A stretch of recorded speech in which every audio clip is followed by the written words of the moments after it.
Today I've come to Wilton in Wiltshire, which is just south of Marlborough, to see the Wilton Windmill. In 1820, the millers along the River Bedwin had a problem. Their river was going to become part of the Kennet and Avon Canal, and while this would be very beneficial for the local community, their mills would either be demolished or would go bankrupt because the river no longer flowed in a way that would allow them to drive their mills. Their solution was to move away from the river and build a new mill here in Wilton. This mill really is the pinnacle of late Georgian engineering. These are patent sails. They have shutters in them that can be opened and closed at will by the mill operator that would have allowed them to very easily and carefully control the speed of the windmill so that when the winds picked up, the milling rate stayed exactly the same, while these canvas sails could be opened and closed to allow it to come to a complete stop, as you can see, and yet when in full sail would have been extremely fast and efficient. The fantail would allow the mill to spin so that it can always face the strongest wind, and it does occasionally still turn at the today. By 1908 the mill had fallen into disuse. It had survived the coming of the railways and it had surpassed the canal, but unfortunately it couldn't compete with steam mills in big towns. It just couldn't mill as efficiently and consistently, and so it went bankrupt and was abandoned, and by 1930 was a decrepit wreck that no one cared about and no one went to. A restoration effort was started in 1970 and restored it to fully operational status. You can go and buy flour milled by this mill,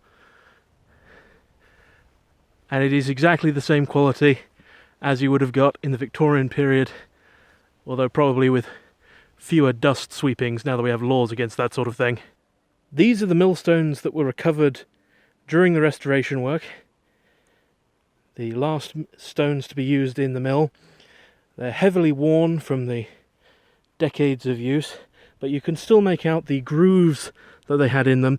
These would have acted like a pair of scissors, grinding against each other very much more efficiently than if they were both flat. And they are huge pieces of stone. This is a recovered pony gear from a farm nearby. Back in the Victorian period, arms would have come out from this, and ponies would have gone around the outside, usually 4 of them, and they would have turned this device, and that would have powered many things on the farm, cutting machinery, threshing machinery, that sort of thing, and has just been placed here as a suitable place to store such an artifact.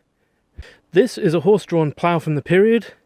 It's solid iron, man at the back, blade in the dirt, horse at the front pulling it along. You have to remember that when this mill was in use, horses were still the primary form of power on farms. Man and horses, with a little bit of wind, a little bit of water here and there. The steam engine wouldn't come into the fields until about the 1860s, 1870s, and even then it wasn't very popular. The steam plough was not a popular piece of machinery. The petrol engine is what really did for the horse and the windmill.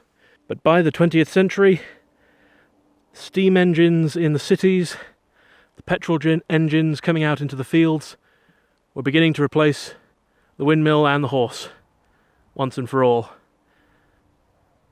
And it's nice to see this windmill has not just survived but thrived, and having been restored, probably has more glory today than it ever would have done 200 years ago. It's a beautiful little piece of England, and I'm very happy to have seen it.